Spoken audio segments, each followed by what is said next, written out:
Okay. We're up and running. Ta-da! Hey, greetings and salutations all, and welcome to the live stream. Just sorting out some dinners.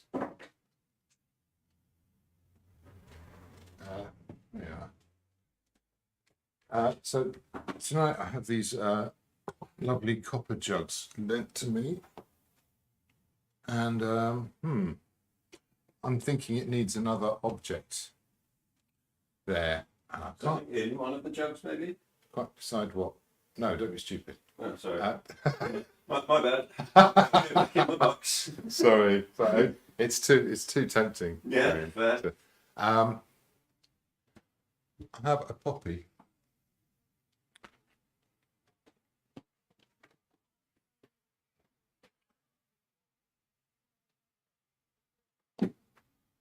Maybe a red flower.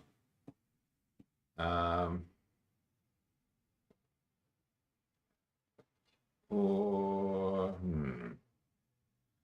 definitely red. I like the red flower, actually. Can I make that work? It's a good question, isn't it?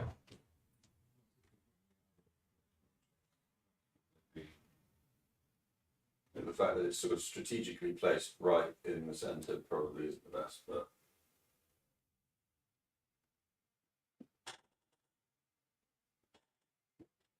yeah.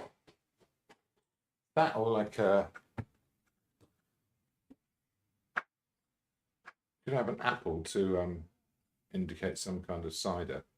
Something about flowers can look funereal if you're not careful.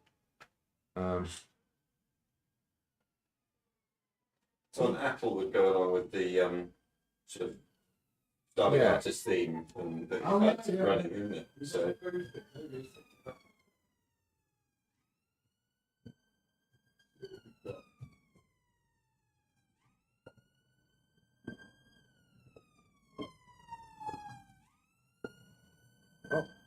after you get James.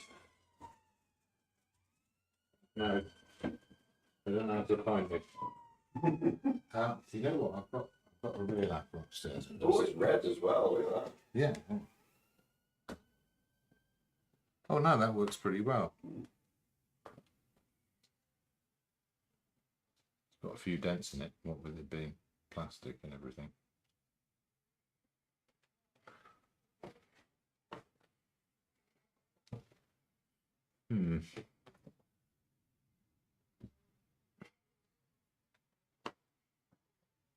There's some nice shadowing on that this evening as well, isn't there? Yeah. Do I put that behind there and that slightly to the side? No.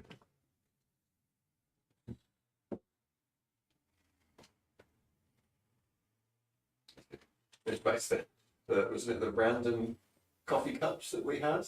Oh yeah. And then to try and place those in a random position. Yeah. It's a big part of the whole game. That's good. Yeah, that works well.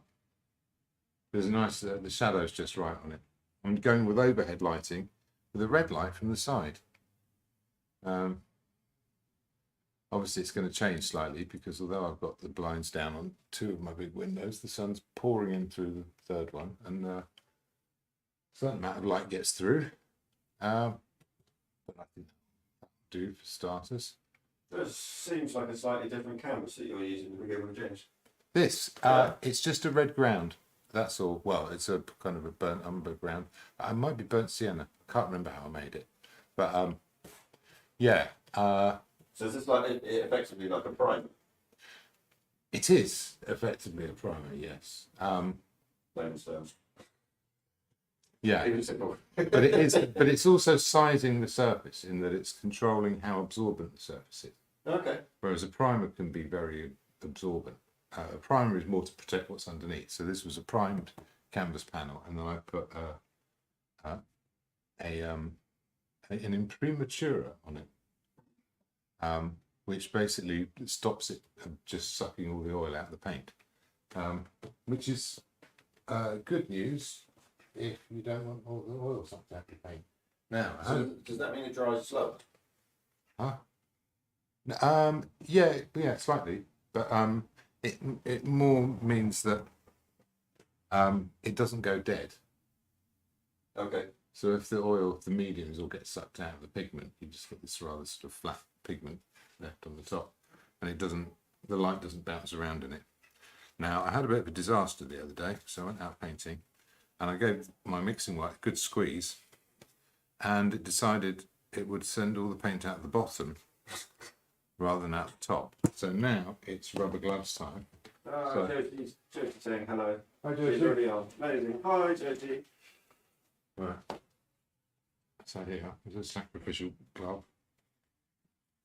So I'm going to try and get this mixing white out and then seal up the end of the tube at the same time. Because some will have dried within the... No, that's not a problem. It's more that I need to flatten off the end of this tube.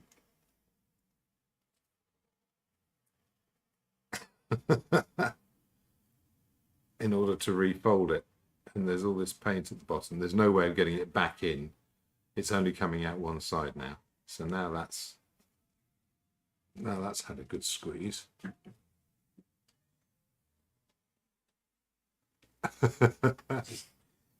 Fun, isn't it? Are we on palette cam? Well, it's big enough on the side there to be able to... There you go, good. So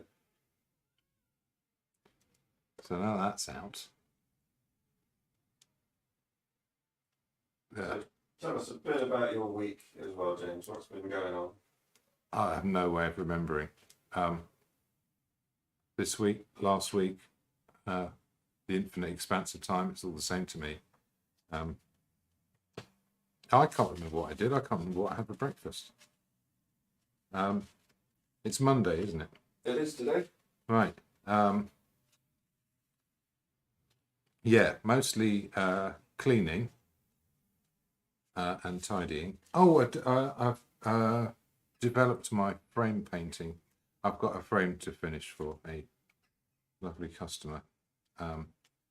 So then I got a bit of absorbed in that. Let's see if we can make this work.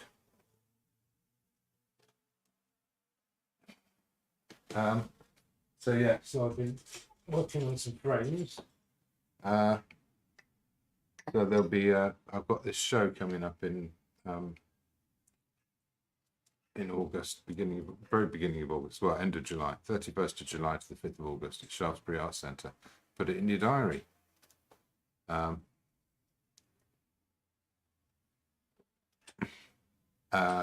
Yeah.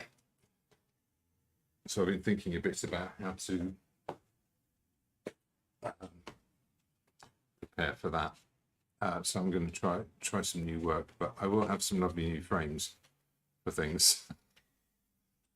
That's quite exciting. Right. You able to switch the old camera as well?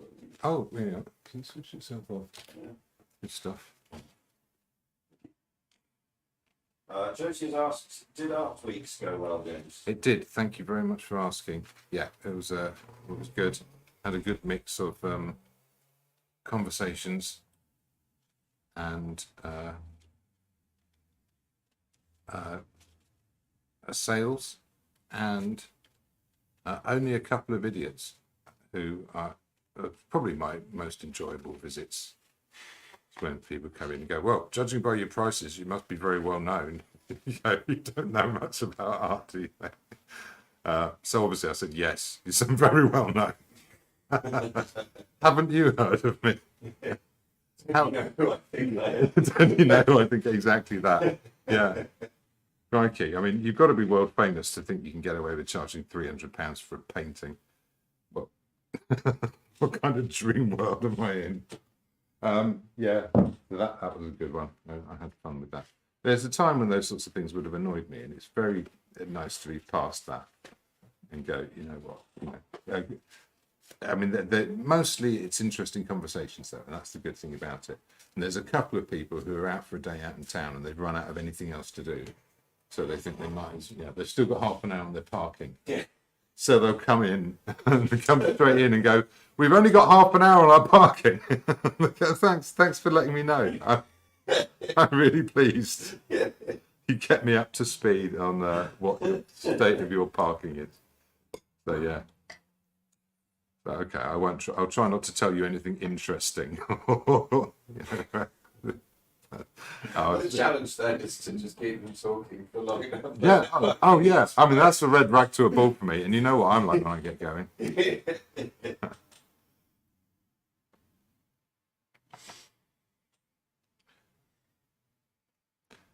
So yes, that's the more people panic about the car, the more I talk.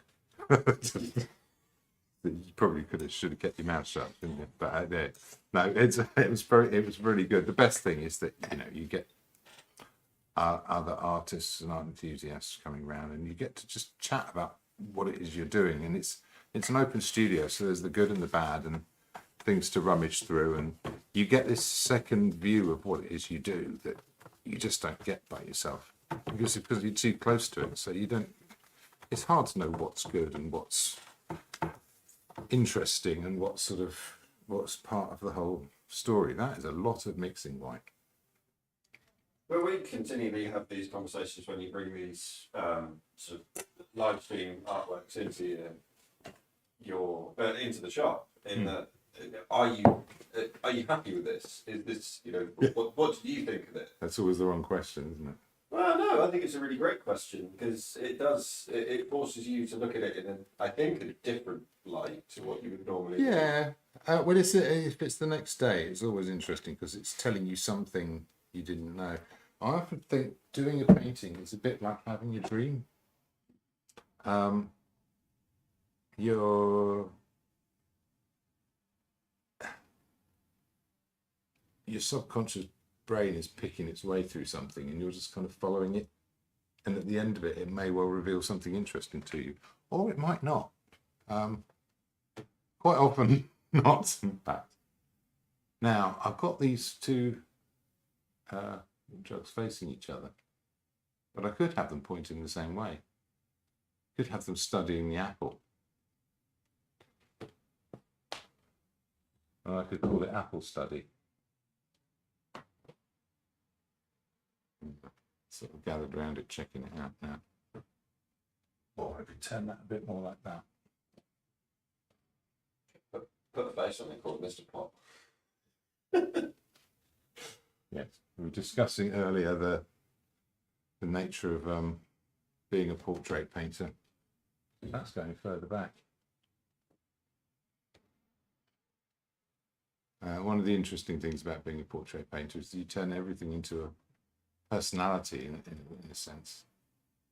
I like this little dither before I start. It's the best bit, really. Before I ruin everything by attempting to paint something, I'm just going to measure that height and width, put the whole thing in a box, and it's pretty much square, but I will want a bit of space above and below. But I can start off with some more umber. Shall we attempt this week as well, as to not having to move everything?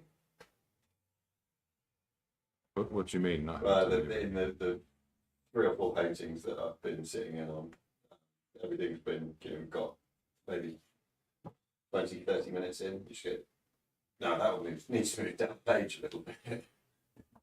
Oh yeah, well no, that's part of it. You need to change your mind sometimes.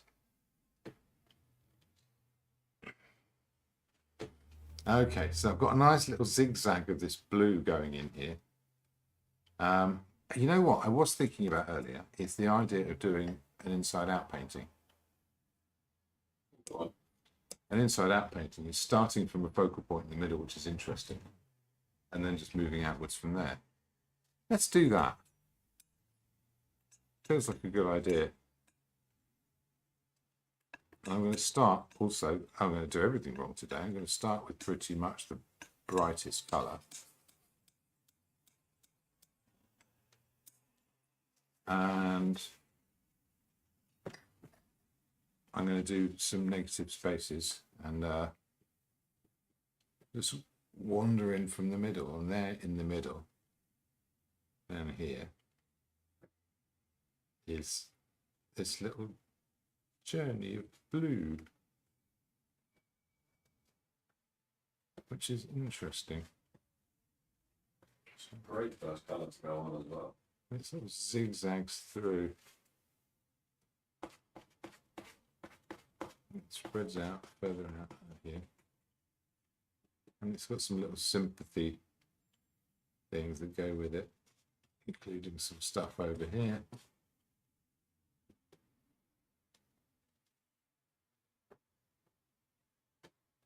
So you mentioned about your art exhibition that you've got going on in Stones, you said, wasn't it? Shaftesbury. Shaftesbury, sorry. It's good to know you're paying attention. Well, you know. I heard about this for the first time 10 minutes ago.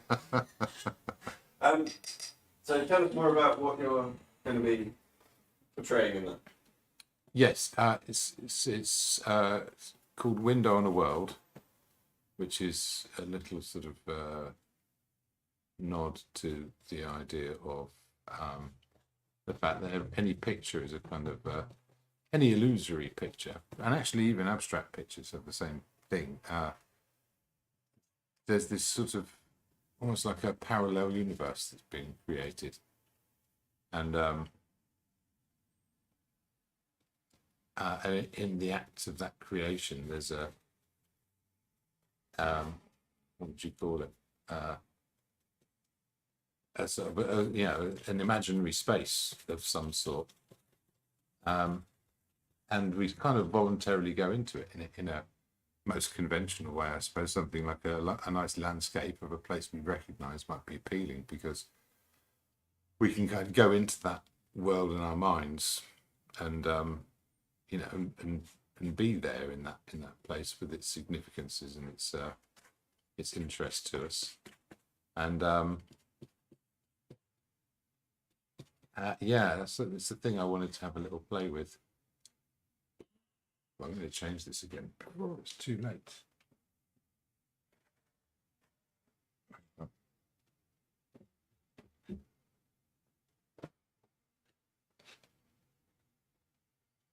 All right, shadow and the handle.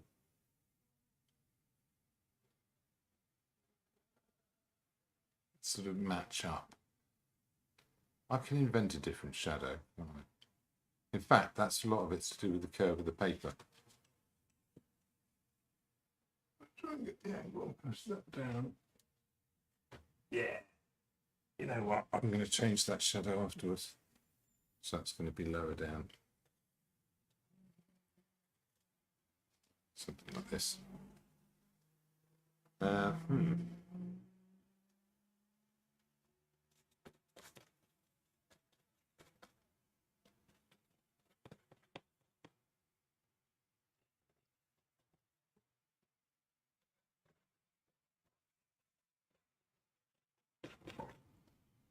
Big brush. Oh, I've got some brushes in here that need cleaning as well.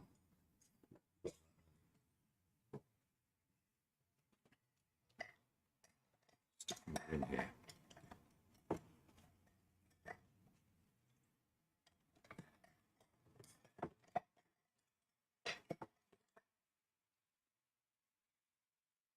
All right, seems to be okay.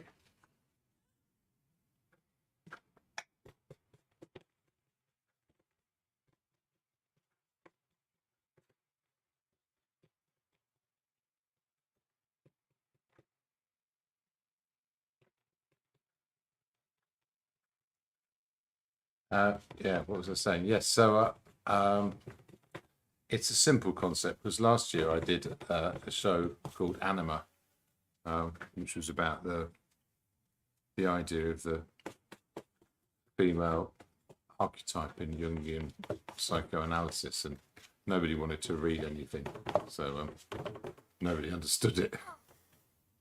Swin said, "Do you know all these people?" Oh God. Is this a friend of yours? Do you only do portraits? They're not portraits. Anyway, no, I shouldn't be grumpy and cynical about it. But it's funny how little work people want to do. You know. Actually, no, I suppose that isn't funny, is it? That's just human nature.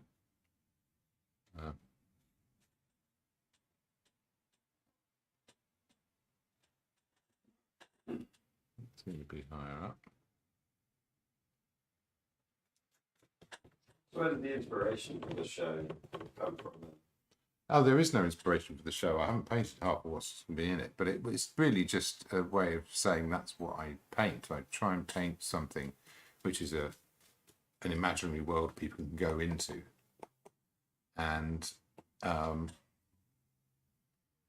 yeah, that's about all there is to it. And to approach it like that, to rather than think about this as a depiction of a thing, which I guess it is, it's also an opportunity to, what would you say, interact with it on my terms. Does that make sense? I think so. You know, I'm making my selections about what I think is important and what's, you know, how it makes sense to me.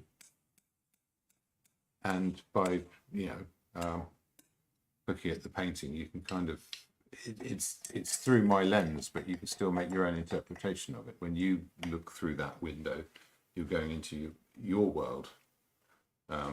It's been shaped by me. I've done this selection process, but what's left out of it is kind of up to the individual to interpret however they like. Not too dark.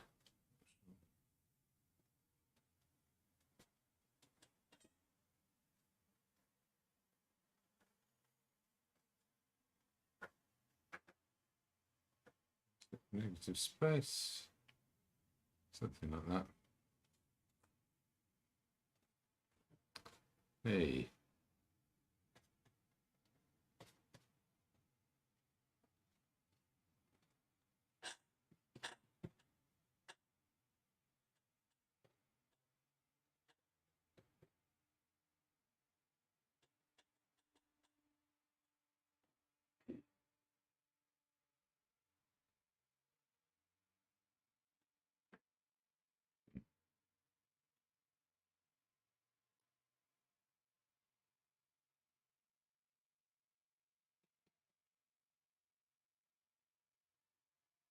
There we go. So I'm finding my way into this image pretty quickly, really, in terms of figuring out what it needs, what it wants to be, what it wants to do.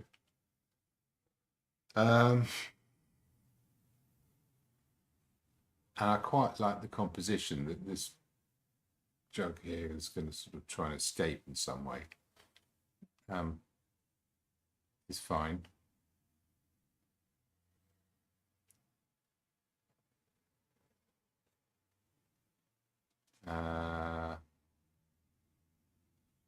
Put some of this blue under here. A bit under there as well.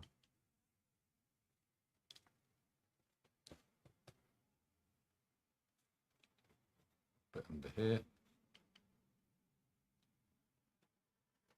There's some.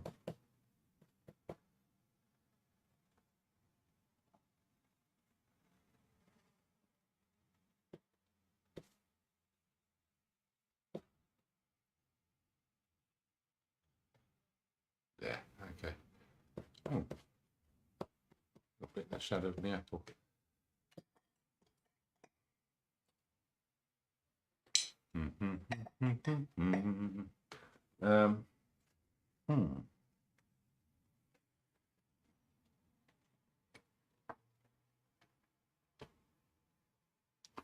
This is going to be interesting.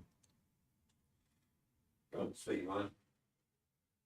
Well, I kind of like it already. Yeah. Quite nice like that. But yeah, the red has to do a job.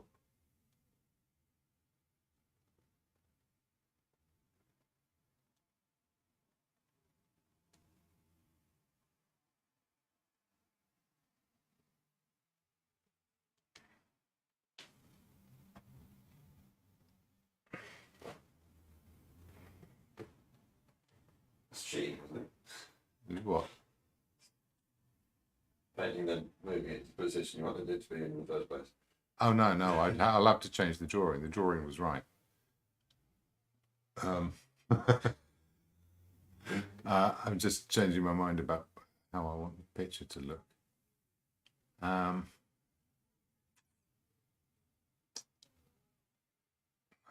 that hasn't improved anything. It almost looked too central with the jug. That is better, actually. So is that a kind of composition type decision that you made there? Yeah. Yeah, it's just that if you look at the drawing I've done, that apple is too near the centre of the jug. So they just turn into one sort of column of things. Mm-hmm. I need to move that jug across a little bit, which I would do. So this as well, you've got 3 objects which are in front of you.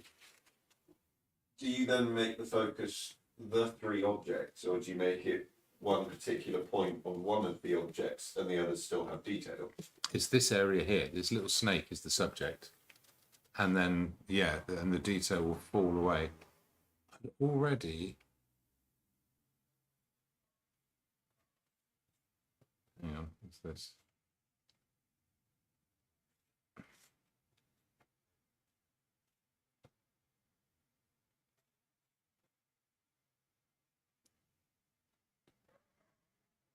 Right.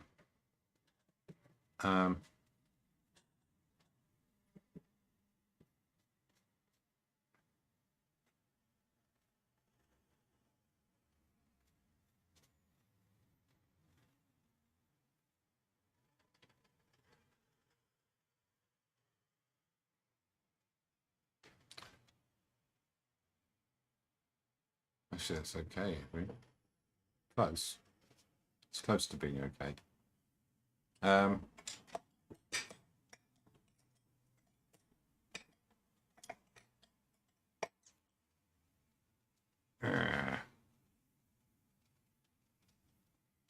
It's a colour thing now. The brown works pretty well, but I'm going to mix it a bit more. Again, this time with a little bit of thinners.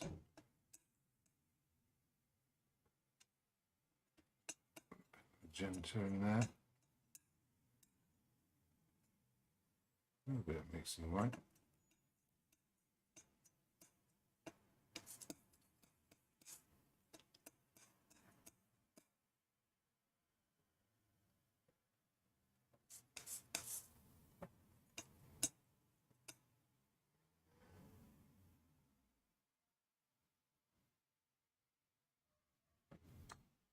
There's a couple of colours going on. That magenta sort of colour is one of them. There's a browner one here. Put some yellow in that. Orange it up. Okay, so there's not loads of paint here, but there's enough that I can. Still using the same big brush.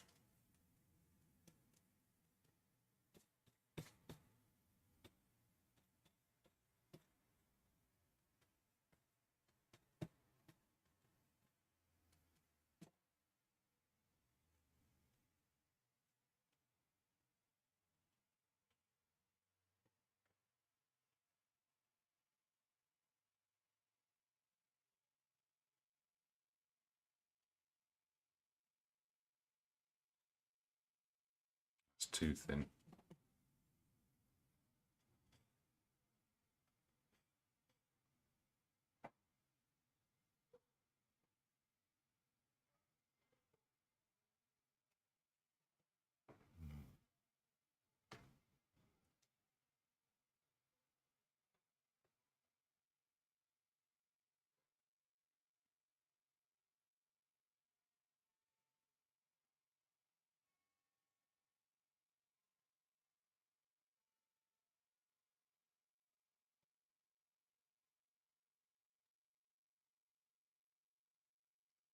Okay, if I go over to the purple one,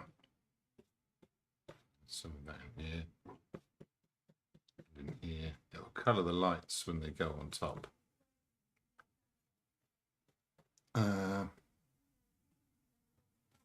Some in there.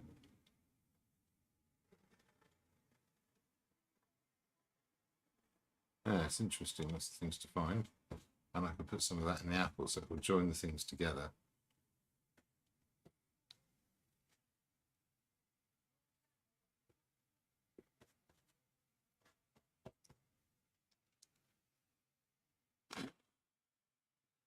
Is this working? I think so. Very hard to tell. It's going to be steeper.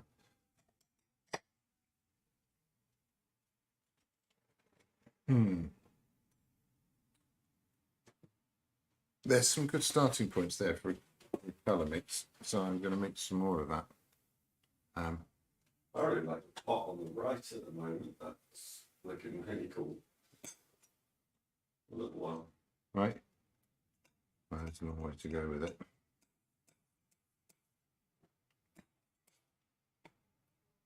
That's my dark colour. That's a slightly lighter one.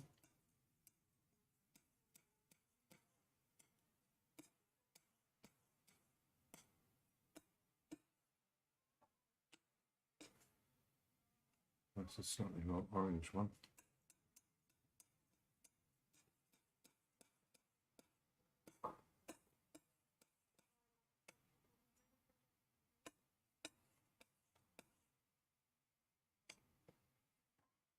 There you are. Each of these can have a lighter version.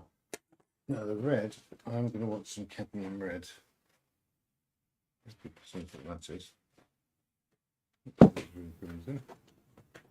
There we are.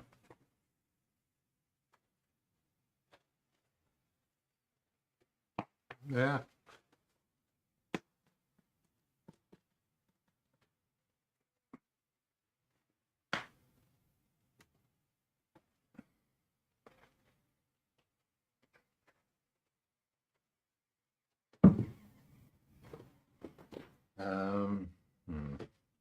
Leave that out. Cadmium yellow. Ultramarine. There you go. So I'm rather enjoying this magenta. It's quite fun. I'll show you a fun little trick in a minute. In fact, no, let's do it now. This is a bit of hilarious. So magenta is a type of red, yeah, and viridian is a type of green. Should we put the palette cam on?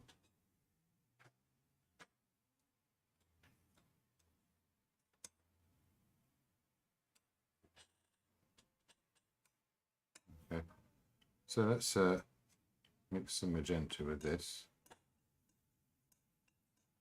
So yeah, that's a kind of a red colour. And I hope this works now. This is, well, same hue as viridian, it's Taylor cyanin green, which is a bit more transparent. Okay. So mix these two colours together, what do you think you get? Go back to the original magenta. It's hard to guess what's going to happen.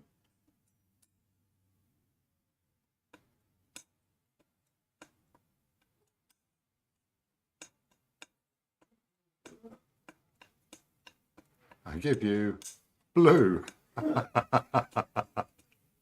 It's just absurd, isn't it? That still makes me giggle. Nice blue as well. It is, isn't it?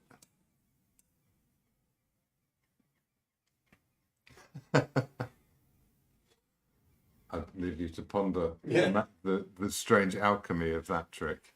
I mean, it makes sense to me, but at the same time, I never see that intensity of blue coming out of it.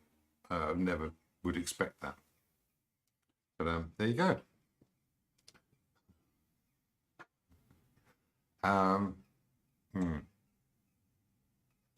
Yes, I will be able to use that in places. Now, the good thing about this is this blue can easily tip over into a magenta or into a green because it's exactly what it's made out of. We can have a magenta version of it over here. These violets. I'll keep that on the palette. And I can have a green version of it over here. It's actually even bluer, isn't it? A bit more green in that.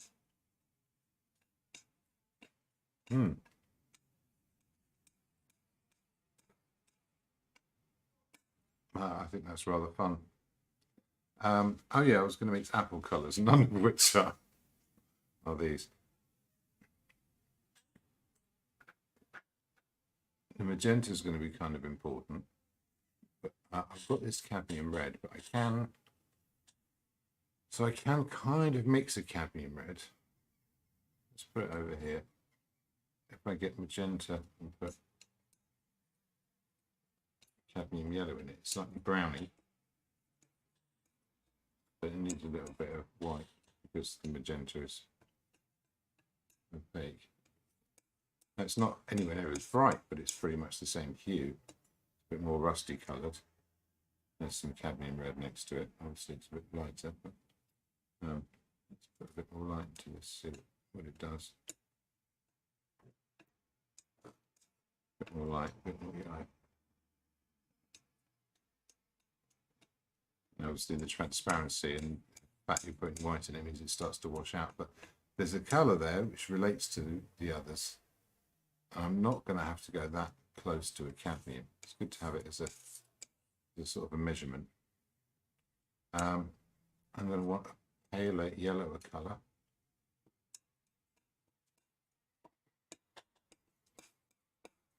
It's still very yellow. And yeah, something in between maybe. Knows where I can put a bit of cadmium back in it, just to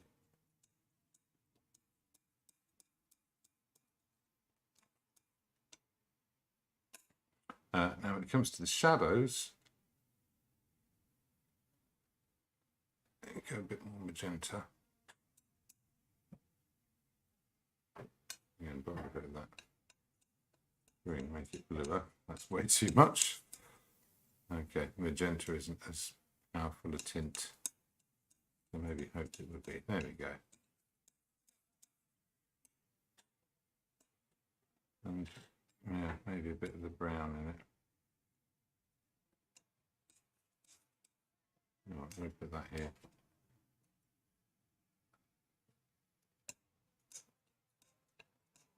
And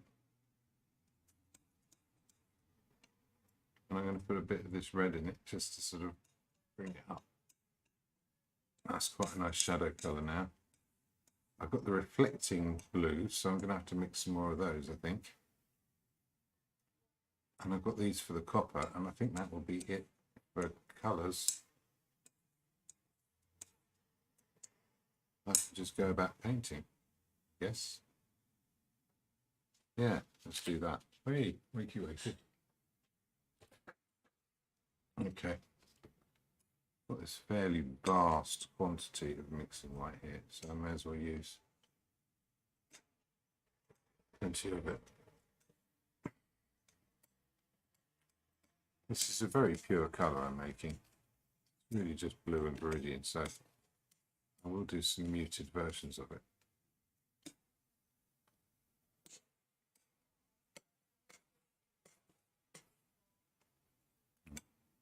Let's put that to one side.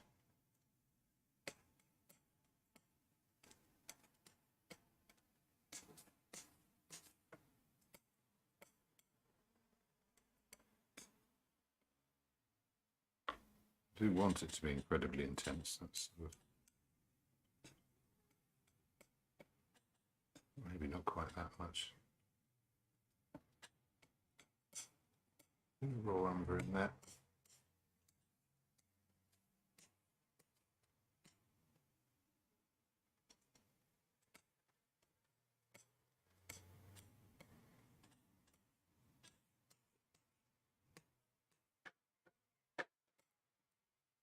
Tiniest dab of that magenta as well,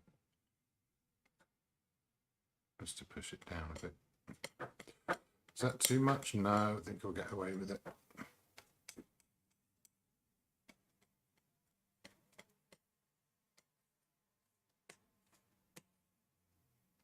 stuff. Right.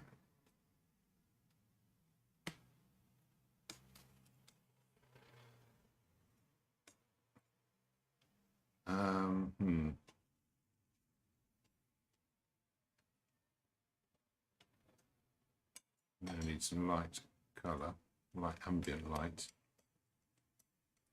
Put a bit of yellow in it, and I'll use that to lighten.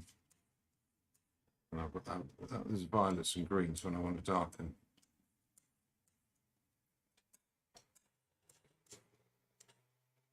That might be a bit too yellow, but we'll see. Well, I've got that on. I can put a bit in here. A lighter version of that sort of goldy colour. No, sorry, coppery colour. Take a bit here. Bit here. Make a lighter version of that mauvey colour.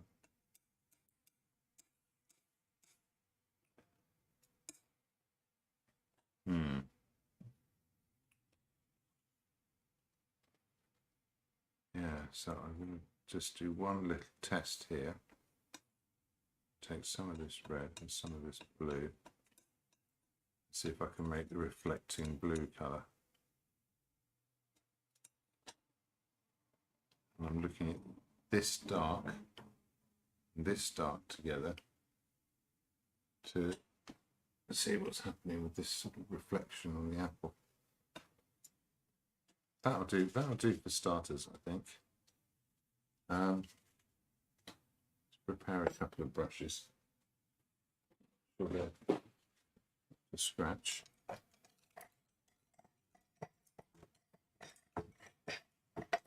Storing brushes, in your opinion? Oh, I'm not the person to ask. I take terrible care of my brushes. How do you teach people to look after their brushes? The simple thing is just get all the paint off them. It's more about how you use them than how you clean them.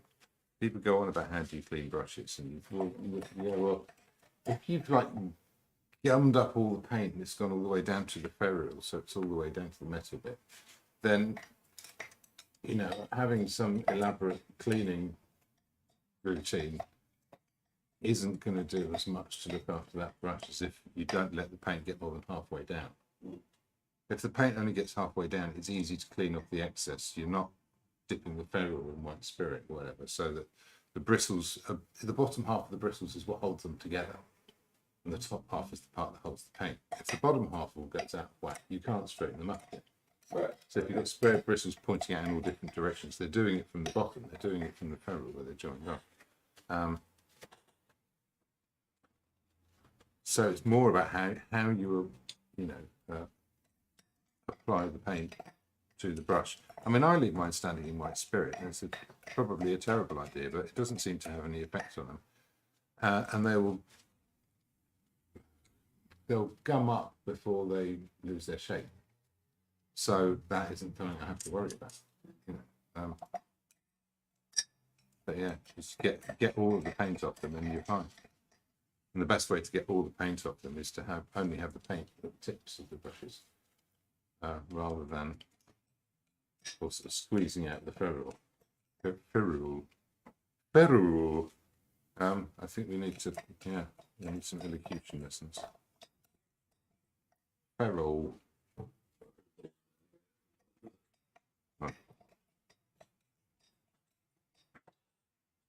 All the more reason to distinguish yourself from the straw-sucking yokels, Graham.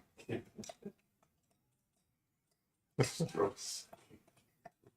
All right, they don't have the internet out there. They're just in the field minding livestock. It's fine.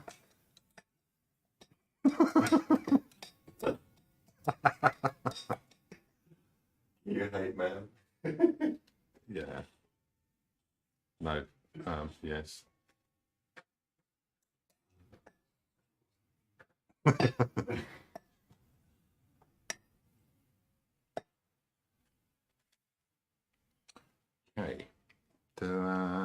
Right. There we go. going for the dark side of the apple first, and it's where it meets this green, this particular shape, and then gap off.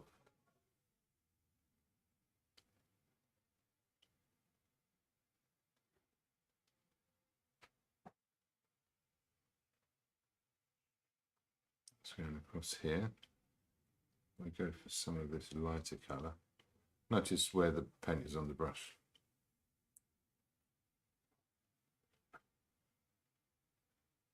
Okay, I'm already unhappy with this.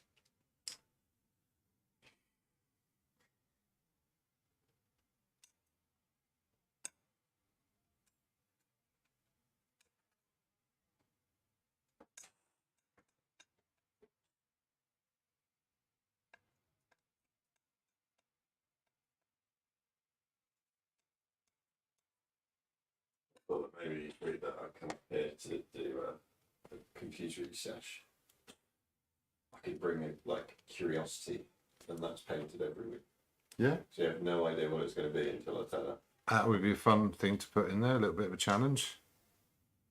Yeah, do you think there's people out there that think it's all rigged? And I've been practicing all week. Yeah. Like Bob Ross. Yeah. Oh, You know, like, yeah. Done that painting 30 times, Bob. You shouldn't be having accidents anymore. Could have they're happy. got the hang of it by now.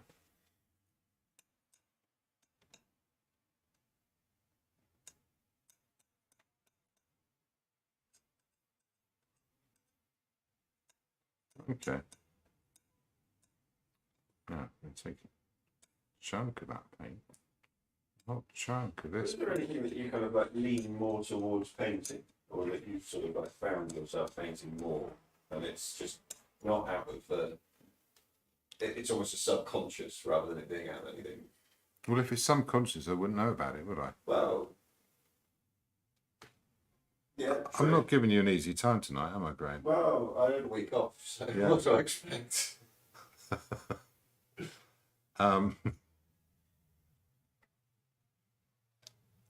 You know what? They're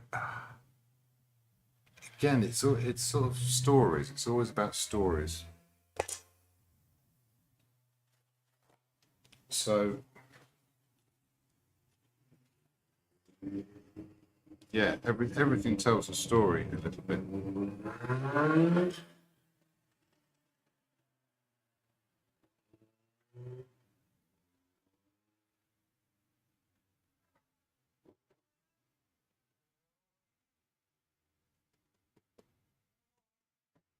Well, if everything tells a story, then what's the story of what's on the table this evening? There was a lovely quote that Veronica sent me earlier.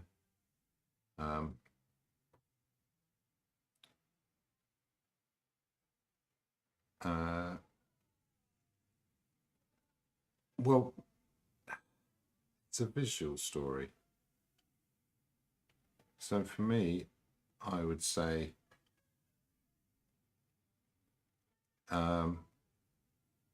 there's the large and small with the jugs, and then there's this.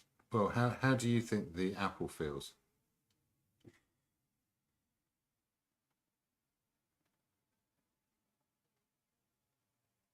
It's a serious question. How do you think the apple goes sitting in front of two jugs of different sizes? It's like it's under scrutiny, isn't it? They're both sort of facing it. The one at the back's giving it the side eye. Can you not tell? You see what I mean? Well, I guess the one at the smaller jug is almost like challenging. Yeah, it's sort of a bit closer, a bit more interested. And this whole thing of sort of being under scrutiny, where do you think that comes from?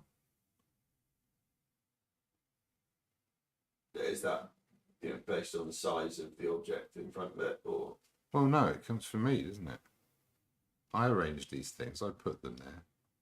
Do you think I can do that without my unconscious getting involved in some way? But then equally, you've just done what we started the conversation with this evening of giving them all personalities, and you might as well Yeah. smiley face on all of them, or well, side eye on one, as you noted about the side eye. Yeah. And that's how I'm feeling about it. It's not an absolute thing, but I've made this window here. This is the world I'm putting in it. Yeah. Because this is where I'm coming from now. I'm just out of doing art weeks and having people come up and talk to me about what I do, and it's nothing against the people coming up. It's lovely, but I personally, it's an internal thing for me, is to feel like I have to justify what I do. Right? And I think that's going to come across in a painting. Now, I absolutely get that could sound really pretentious and like, well, how's anyone meant to know that? They're not. I'm meant to know. I'm doing it for me. And that's the bottom line with all of this. And hopefully there'll be something communicated which is bigger than that, which has sort of, another quality to it. But in a sense, that's not really my job. I just have to be honest. And if at the moment all this is saying is some self-referential, piece of rubbish about me feeling like I'm under scrutiny, or that sense of being looked at, or looking at yourself, putting yourself under the spotlight, what that does to you in terms of how you,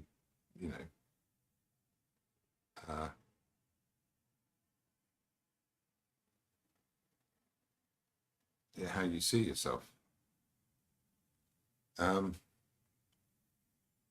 They're tricky things to try and work out in a way. But that's what's going on in my head. So that's what's going to come out here.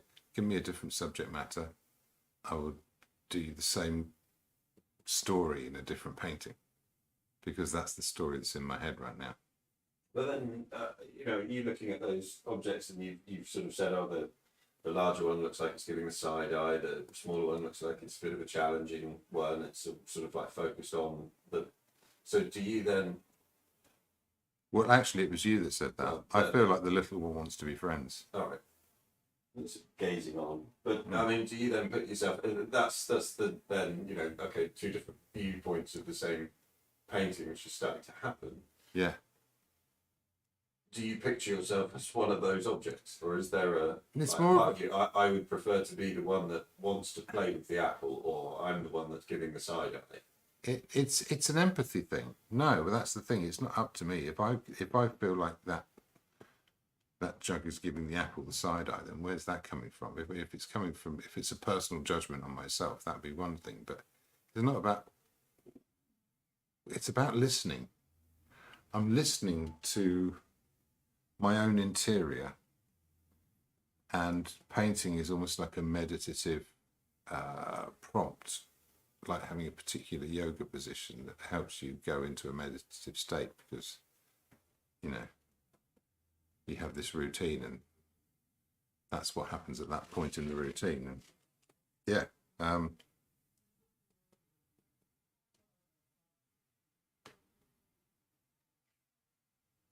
I guess that's what that's something I'm kind of aware of while I paint.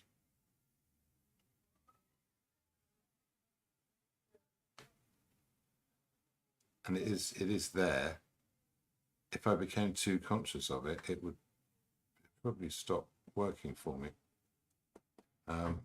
But and like I said, I mean, a lot of the time it just makes a dull painting, and none of this stuff gets communicated to anyone. But I know it's there, and it's kind of important to me. Is that where then the descriptions of the paintings that you do kind of come into play a little bit, in that you can actually write a little bit of rhetoric as to what's... Yeah. What the painting's about. Oh yeah. I mean, sometimes it reveals something to me, sometimes not. But yeah, there's always there's always a sense of it revealing something. At the moment, this is revealing just how difficult reds are.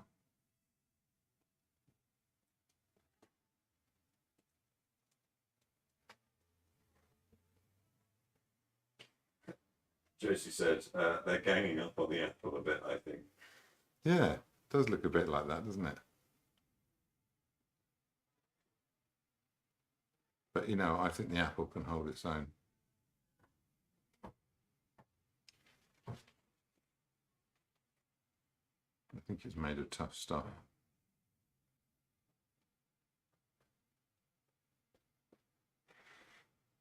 That one in particular being plastic, but Well, yeah. Now, so there's that little bluish highlight there. I can bring that in here as well. Is that too light there? Maybe a little.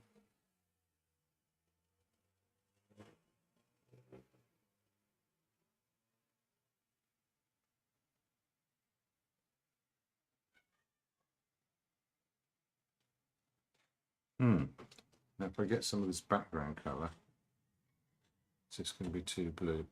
It is way too blue. Put some of that yellow in it. Let's see what that does. Ah, that's better already. Right.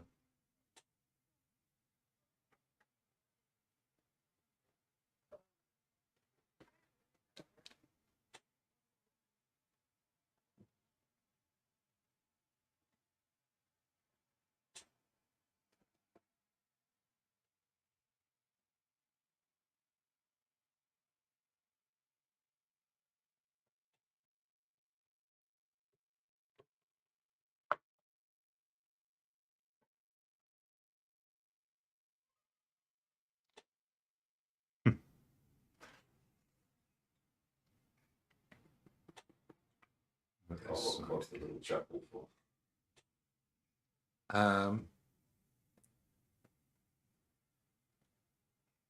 Just seeing it starting to behave because it wasn't behaving.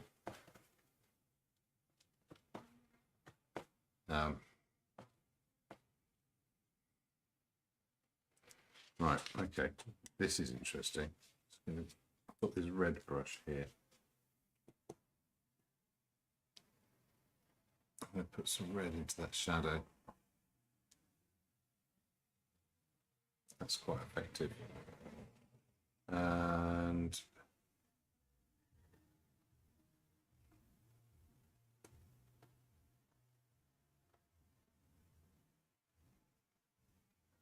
the only bit of actually bright red only comes in here and around that edge. Oh yeah, a bit in there. I didn't need to.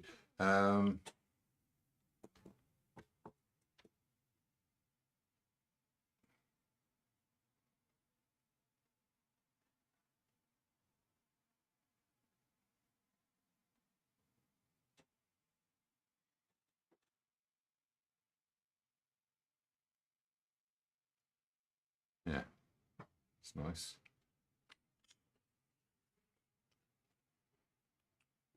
Go back into my slightly darker blue.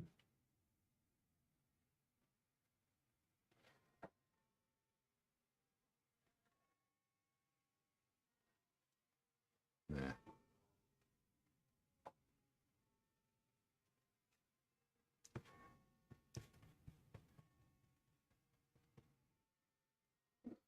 By the clock, we are an hour in. Hey, is that all? There you are. Well, there's the beginnings of an apple there. I'll tell you what else I'll do. Some of this brown. Give it a stalk early, so you've got to be even darker. Just so I can see if that works. No.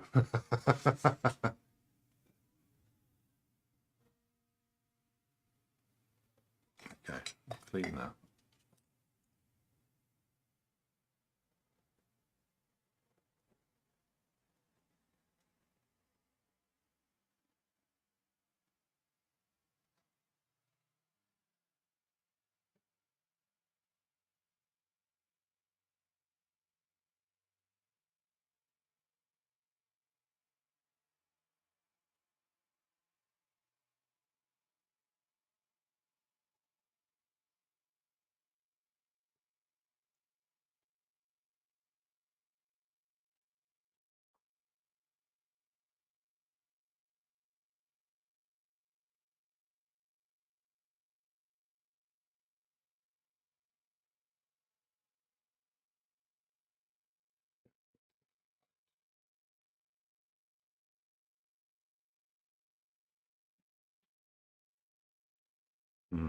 There's more of that lighter red up here as well.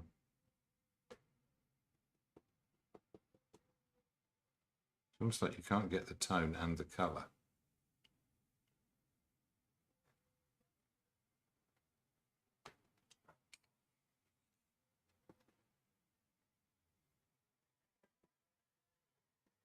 This greenness is going to help. It's going to redefine that edge there. There's a nice sort of green halo on the edge of it. Makes it pop out. Is that too much? Do I leave it there?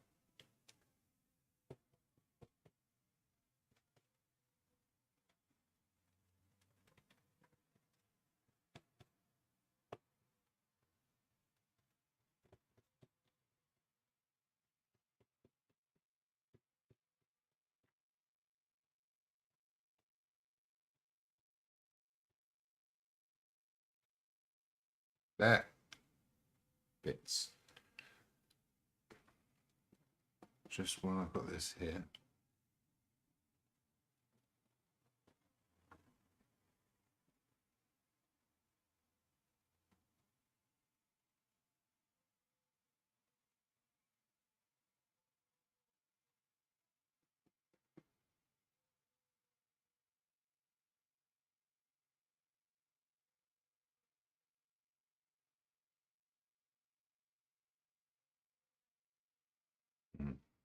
Where was it?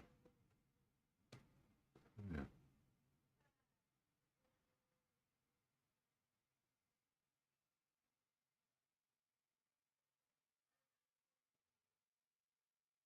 Yeah, that works.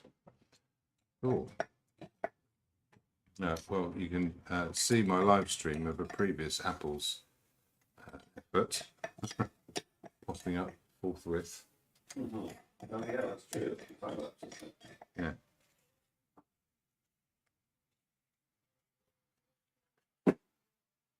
Stop for a little bit. Yes. Amazing. Thank you very much, everyone. We will be back fairly shortly.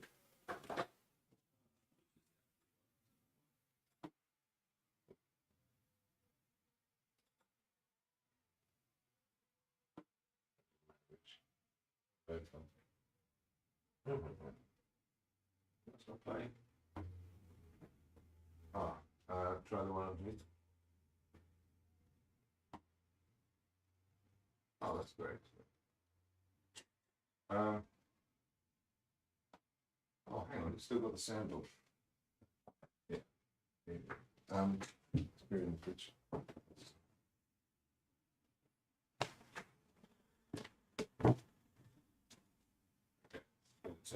Take a moment to find out what's going on.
Okay now?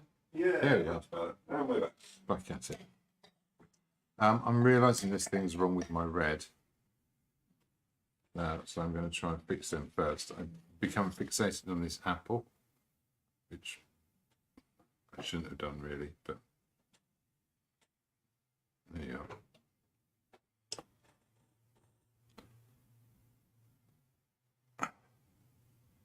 It looks so red on the palette, and then it's just not when it goes on the painting.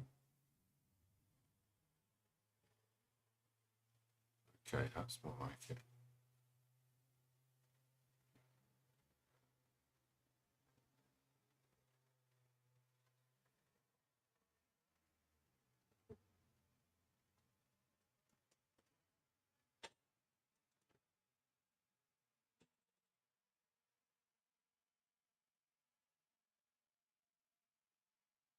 See how brighter colour I can make just with pure pigment. See if that does anything. It does a bit.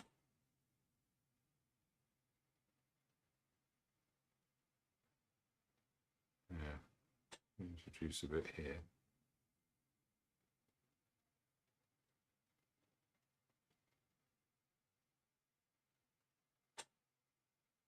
That's too much.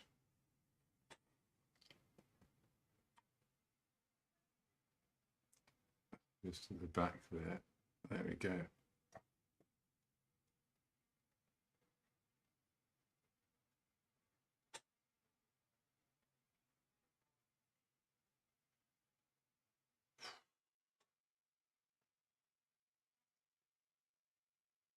This darker one here.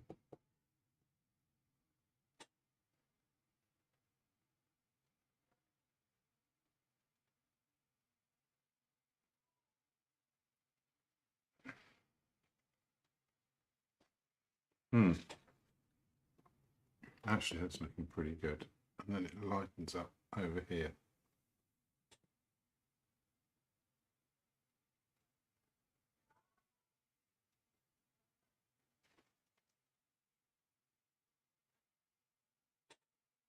Down that side. Tonally, it's kind of working. Let me go back to this blue.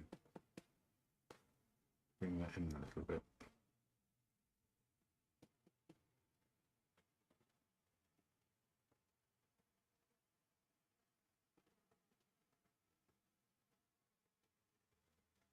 There we go.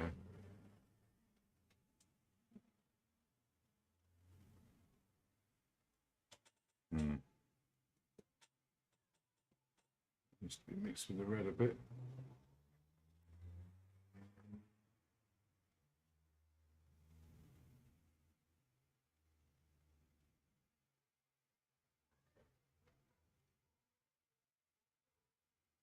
Okay. Yeah. And it seems to match. And at the same time, it sort of doesn't quite, but maybe I just need a bit more. I'll come back to that. I'll tell you what I'm going to do next. I've got some of those sort of darks onto the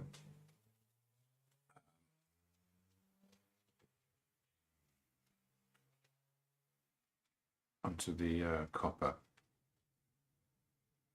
I'm going to put in a few of these sorts of colours. There's a couple of highlights there. And somewhere in between the two, there's this.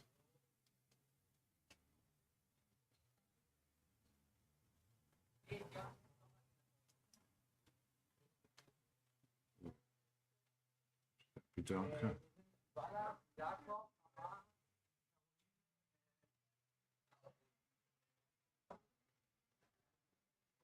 Okay, where else has got these? What's the verticals there? Again, paint's getting too thin. That's not what I want. We're running out of these. Violet colours. Maybe I'm being wary of putting them on too thick or something.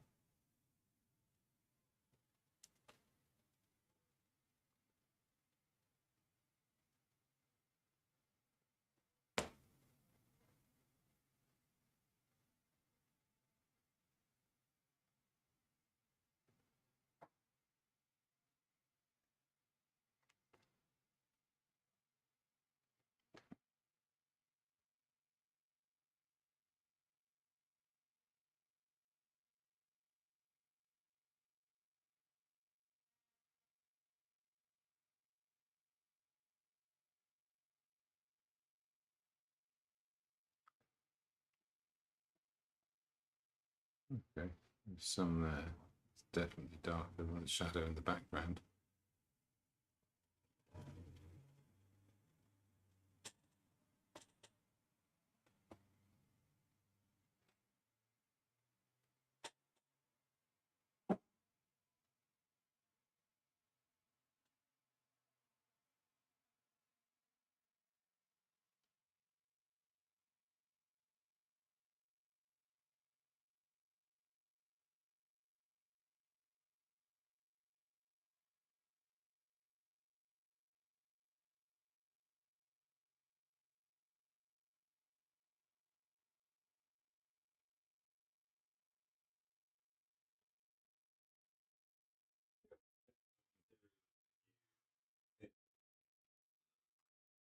Um, I'm definitely going to enjoy the copper more than the apple. Yeah, and that's because this sort of anything that's got sort of subtle muted colours, you can paint it accurately quite well. You can describe the sort of the interplay of tones and colours. The redness of that apple is something I can't very easily do in paint. That's at the bottom of that problem. And yeah, it's just hard to get red to be red enough. It's paint.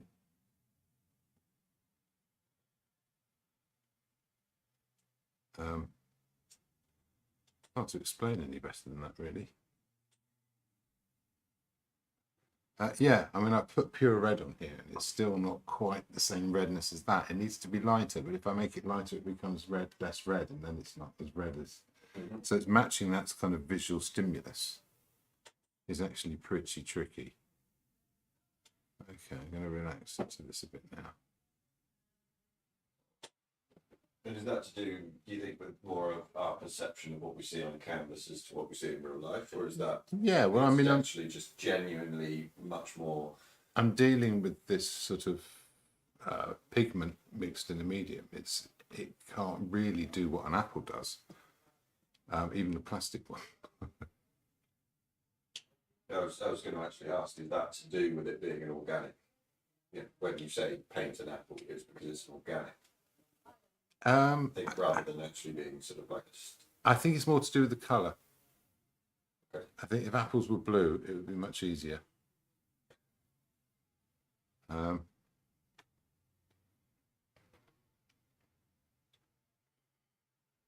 Speaking of blue, there's a lot of quite blue reflections going on here.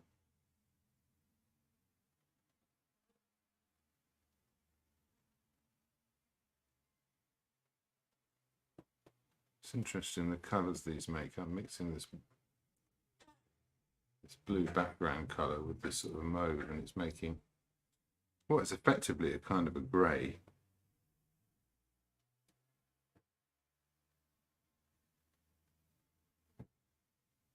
There's more to it than that.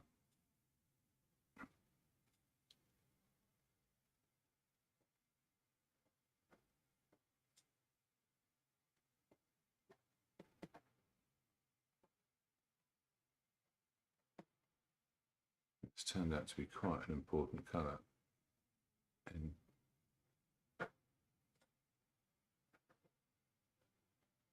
describing this jug.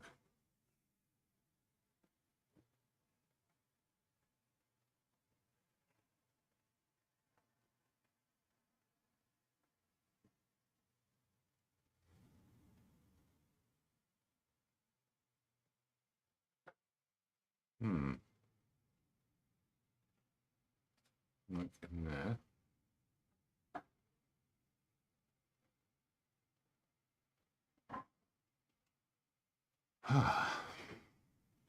Now I'm already seeing certain things where I can turn the colour up a bit. which I think will be fun when the time comes.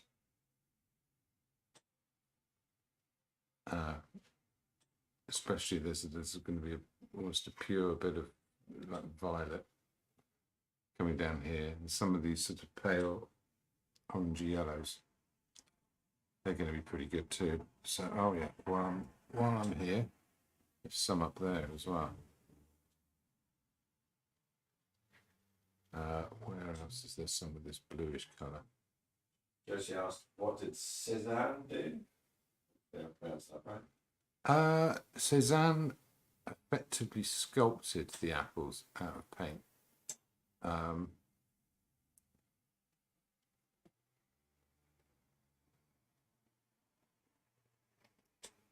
And that might be a solution. I think I could go back in with some darks into it. I'm going to try that now. I'm going to make the darks heavier.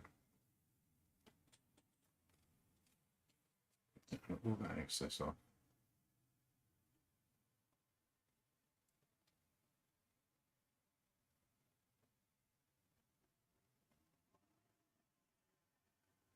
Kind of give me a soft edge as well.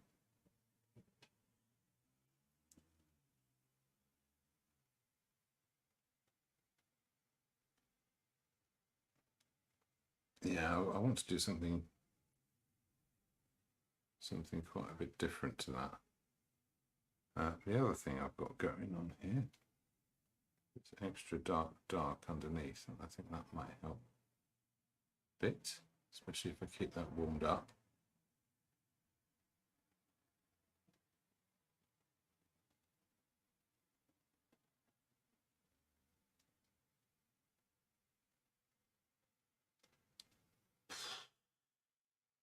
Ah!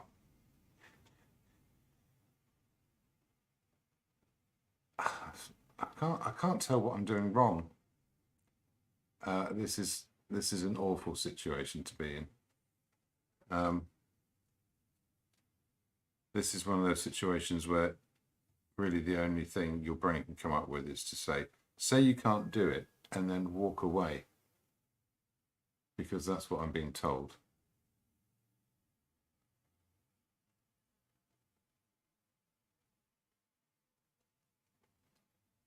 Or just cut loose a bit with it and just try and...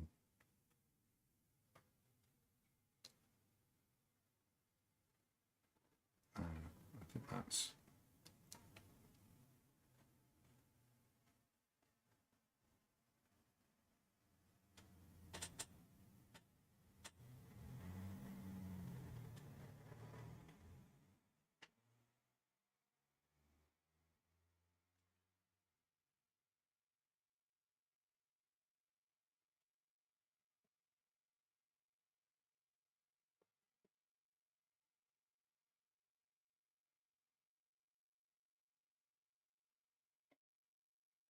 Very hard to see what's happening here. So that red is lighter.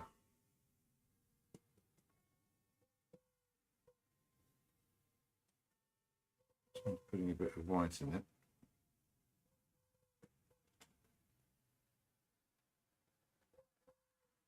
It's still not it. It's lighter and redder, but if I make it lighter, it's not redder, and if I make it redder, it's not lighter. There you are. Very good question. What did Cézanne do? He did. He effectively sculpted the apples out of paint.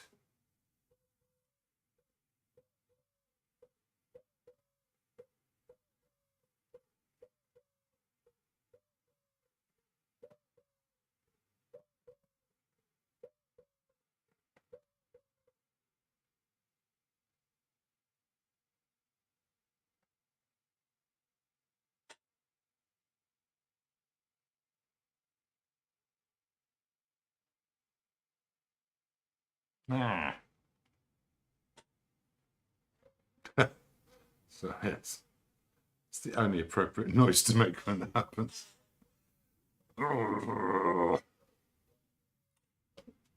Okay, that'll do for that, I guess.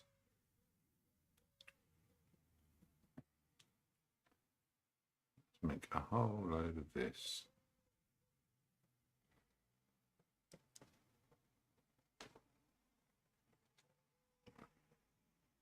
That's going to go here.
Okay. There's a deep colour in there. There's a deep colour in here.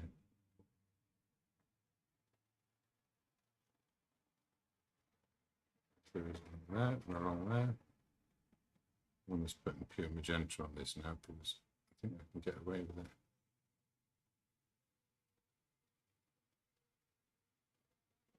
Maybe that's the secret of the apple.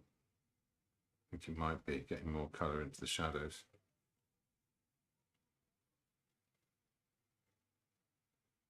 That's better already.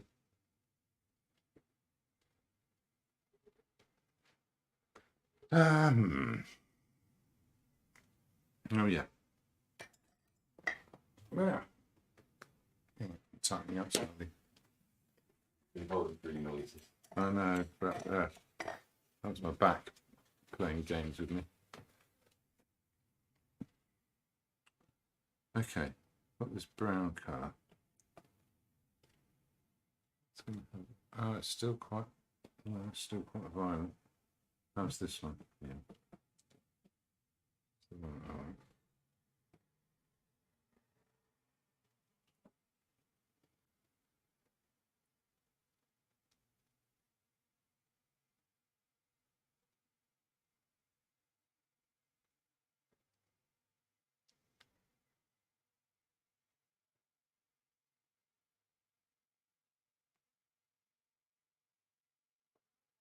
Where else does this go? In there a bit. In there a bit. That's it? No, probably not. Oh, yeah. No.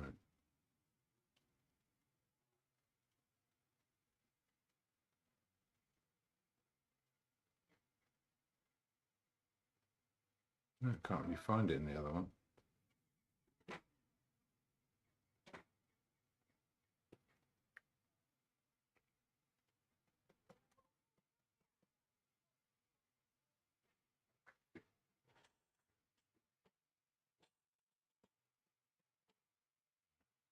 peachy colour.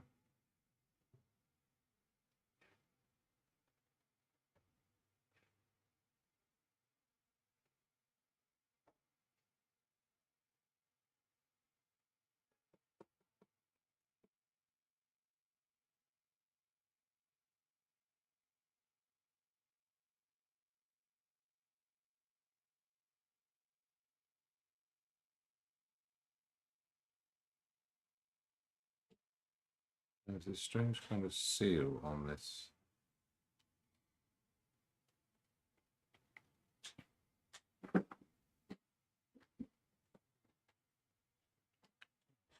These lights.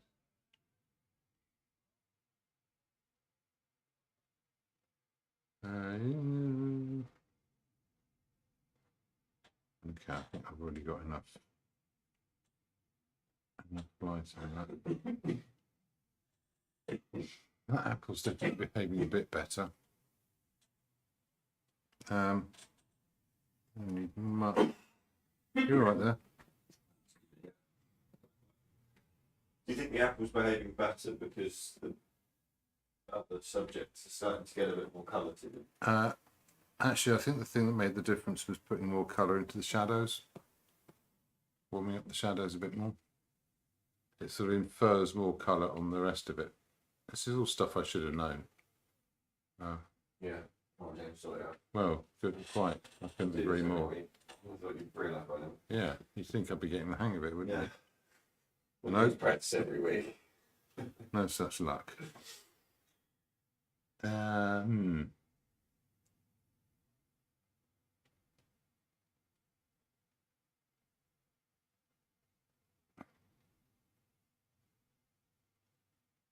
This is amazing. I've seen this in a couple of weeks I've been here now. It's the depiction of curving surfaces and things is generally a lot of straight lines. Yeah. Yeah, very good point. Well, you know, it's the simplest geometry. If you want to calculate pi, you know, then you start with a square, then you work your way down through many-sided shapes, and you look at the curve and what number it approaches, and you know, eventually when you divide it into millions and millions of segments, you get very, very close to pi. Well, you can only ever get close to pi because it's an irrational number, so it's never finished. But the point is that actually you can calculate to infinity if you use calculus, and then you've got a whole load of straight lines that, as they approach infinity, will give you the you know, the ratio of a circle, which is kind of a fascinating way to do things, isn't it? Well, that sounds cool. I read something a while ago. This is probably where you're going to stop at me, but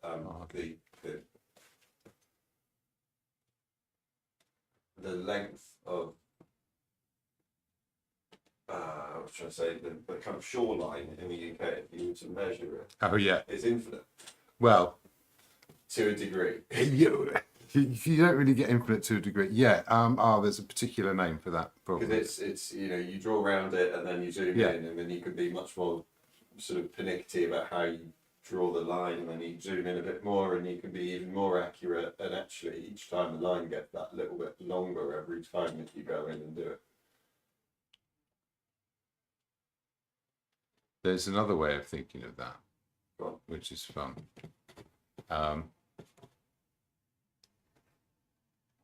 Actually, maybe I'll draw it.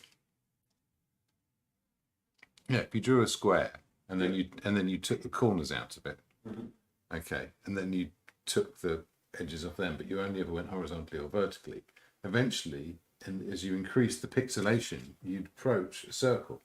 So the distance around a circle on a pixelated computer screen, if you went up and down around the edges, it's the same distance as the square that would contain it. Yeah. Which would make pi 4.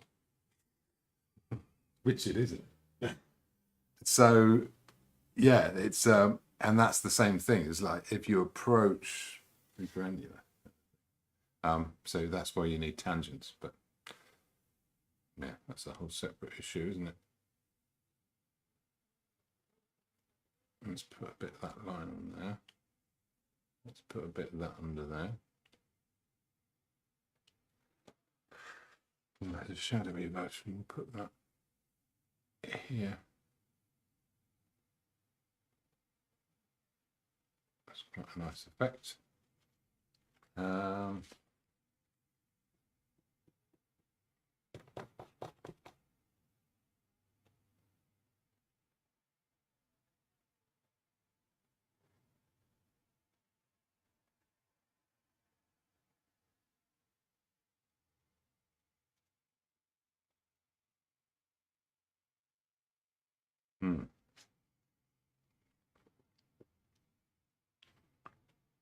Let's go in with the darts now. That's some in there. Quite a bit in there, in fact. I'm just going to cut all the way across. Some in here.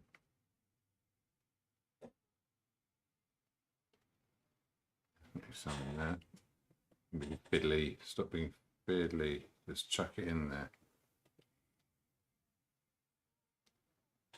There's some more. There's some. A few bits in here.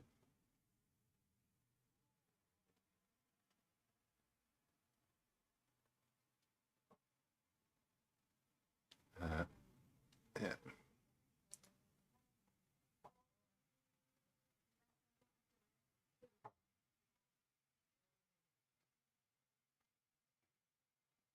When the highlights go on, that will truly finish it off.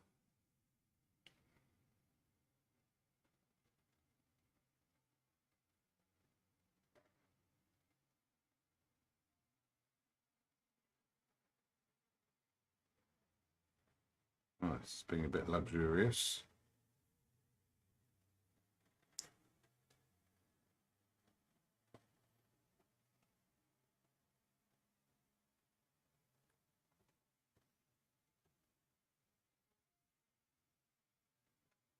Ah, there's a few bits.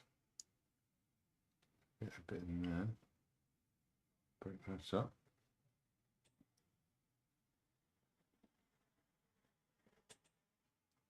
And then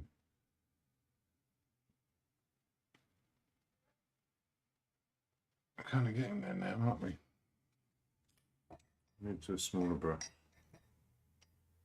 That's a nice one. Let's do it. And I'm going to go all the way to the, yeah, all the way to the bright highlights.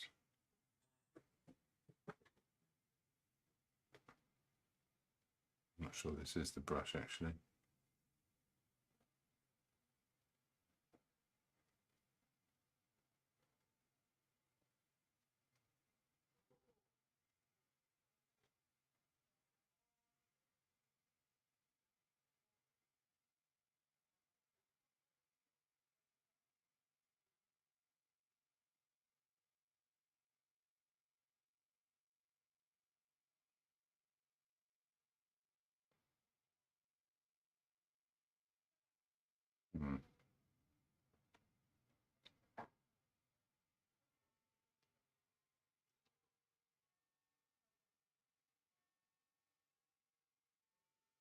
Is that 1:45? Certainly is.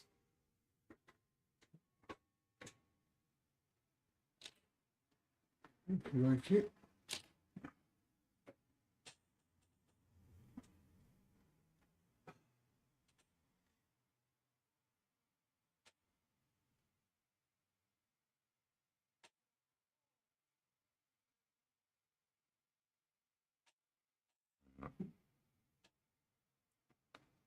These aren't the bright lights, but they are setting up towards them.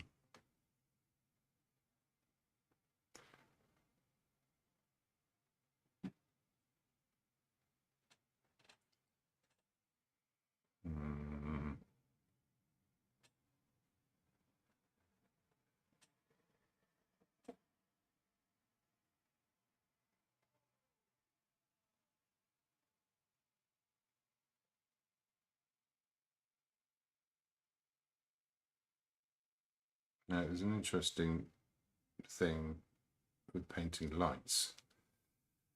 in that to paint the light you have to put the colour behind and then white over the front, because that's what's going to fool you into seeing light being emanated, but also the colour of the light, which is almost like a separate decision in your brain. It's figuring those things out separately, so it's hard to put them together. The colour of the apple is a little bit of that problem, in that the redness is detected by a different thing that's seeing the tonal relationships, and as a result I made those funny noises because I'm trying to make it be both, and it simply will not. I mean, it's just not going to play that game.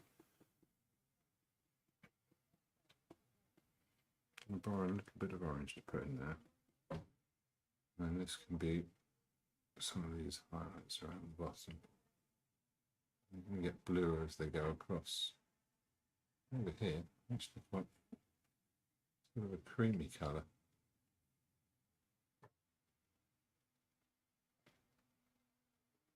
Going down here.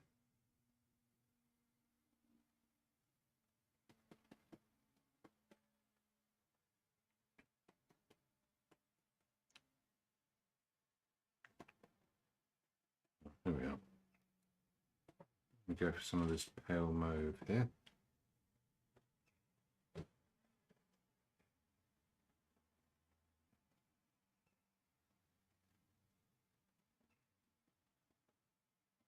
There you go.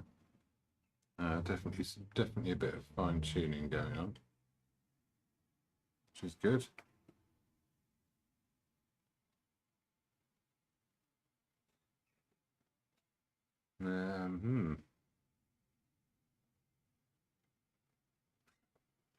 Okay, last bit. I want a softer brush.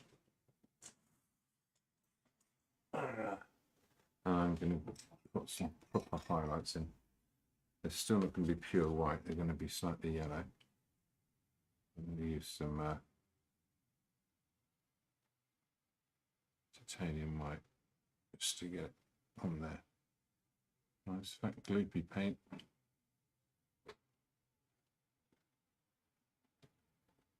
Going to go ding.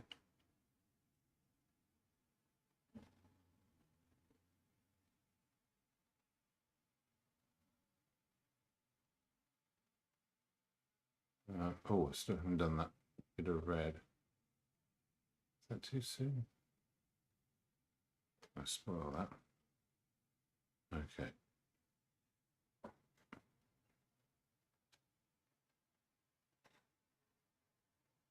Just a bit of this.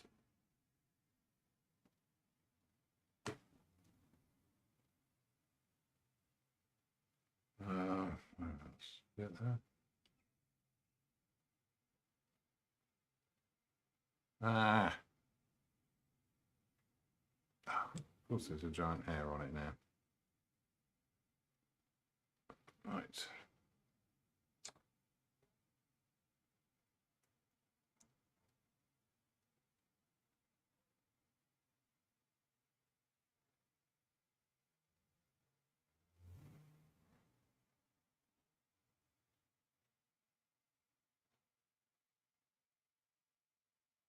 Oh, there we are. A bit at the top I missed.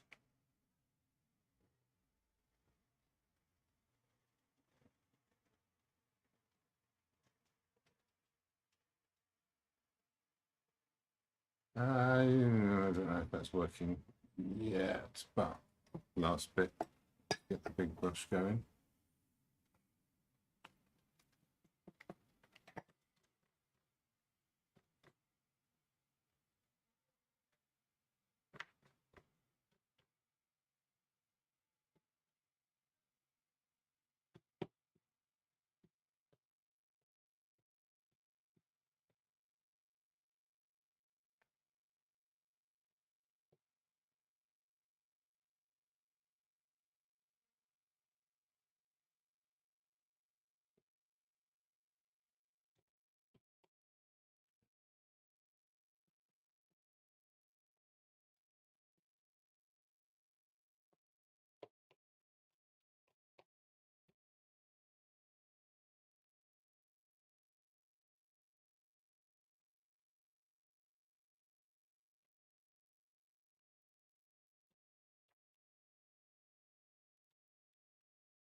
that yellower.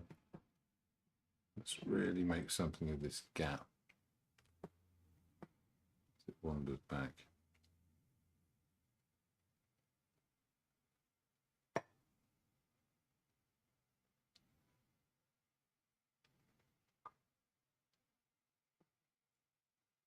And here.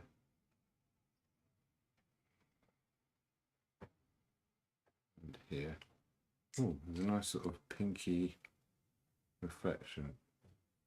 It's actually darker, of course it is, and not pink.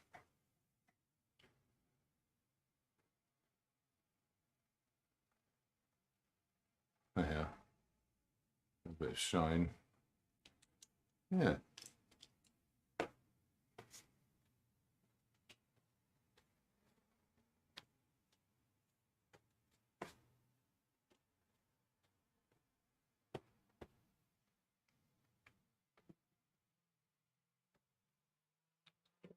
That gap. And I think we have something.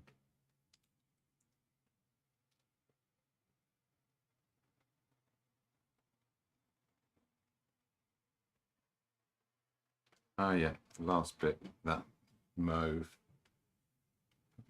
highlight.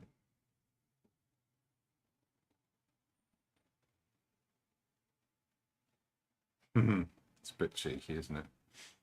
And there's a few of these reflected reds in here, so I'll set them up like that, and then get some whites and some actual red.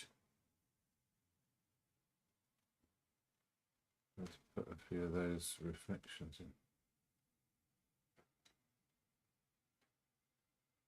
There's a couple. There's even one on the actual apple itself. I've been asked, is that a sable brush or a hog? It's a hog. Who's asking? Someone new? No, that's Josie. That's Josie. Keep me on my toes. Yeah, it's all hog brushes. I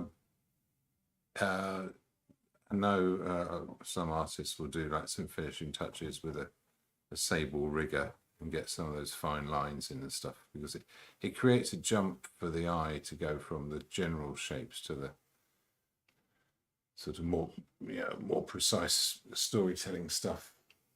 Well, for the layman that might be watching it, asking what is a sable and what is a hog brush, me.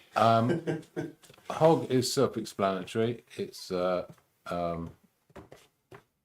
stiff bristle fibres from hogs, and a sable brush is made out of fox hair, and it's not cruel because the fox doesn't have to die to have its hair to make brushes out of. It just happens to, which is different to it being a necessity.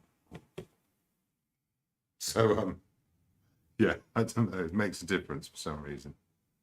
Well, yeah, it kind of begs the question, I guess, are the foxes bred for their No. brush? No, the dead foxes are frequent enough that you can get a foxtail and make a lot of sable brushes out of it. You couldn't breed foxes for that, I don't think. I mean, correct me if I'm wrong, if anyone knows better. I'm sure I'm not the oracle on this, but as far as I know, that would be a nonsense.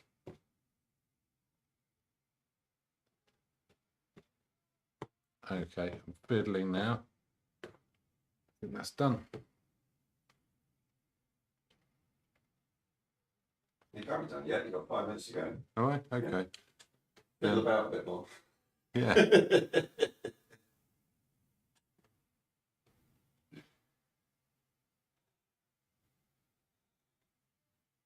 That is better actually there. That's a very bold line, isn't it? It's the colour. The colour jumps out. Pop a bit in there. There's a few places this can go actually. A bit more under there.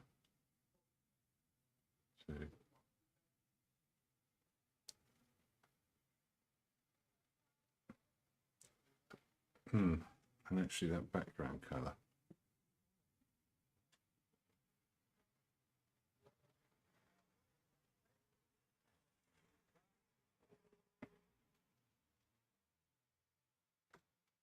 Shape the handle on the jug, although that handle isn't especially important.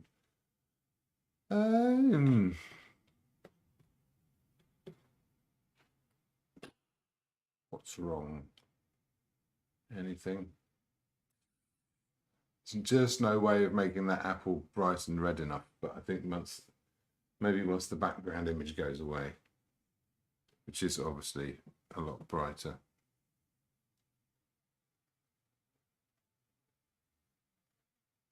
Well, there's the other point as well, which is nobody will ever look at the image with the subject matters directly in front of them. No, but I think everyone knows what an apple looks like. Mm.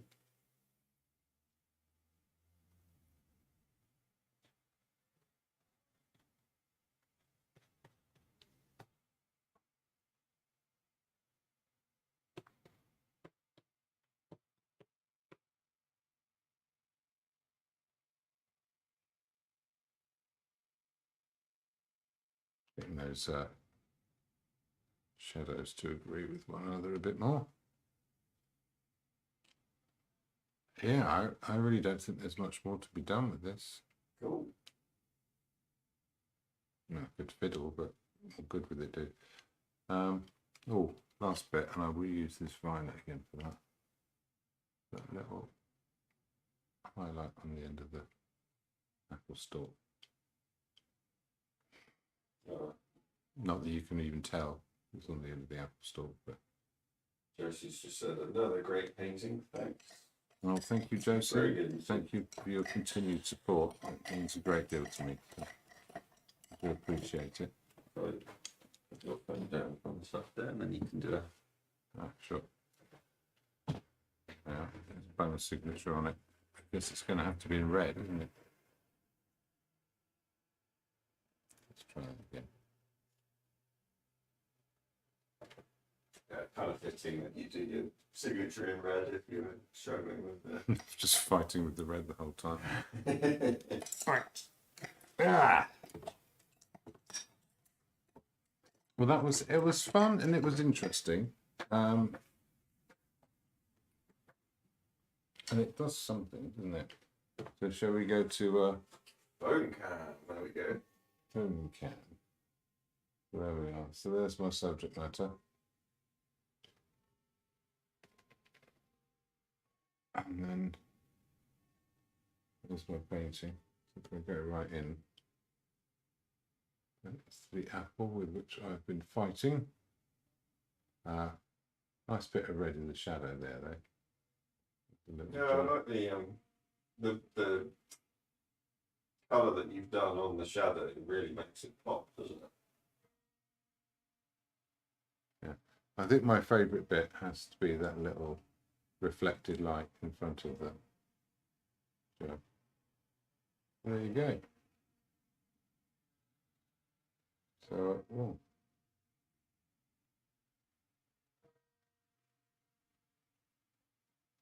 There's less of a light difference if I hold these up.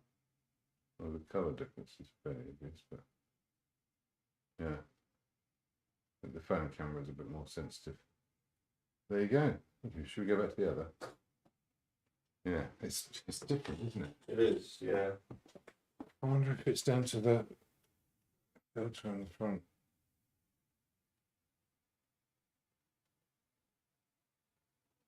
That's funny, isn't it? Right, anyway, it's Phones I've been dying to ask to see that in more light. yeah, and the whole HDR thing and all of that, but I think the colours are more accurate on this. That's why I've always stuck with it. But yeah, once it's just pointing at one thing and it adjusts. In fact, we zoom in with this.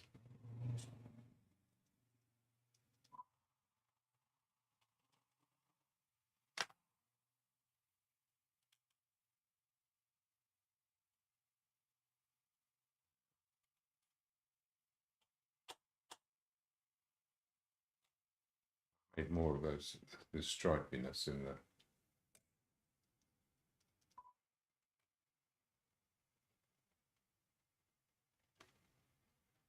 In the jug itself, but put it all together.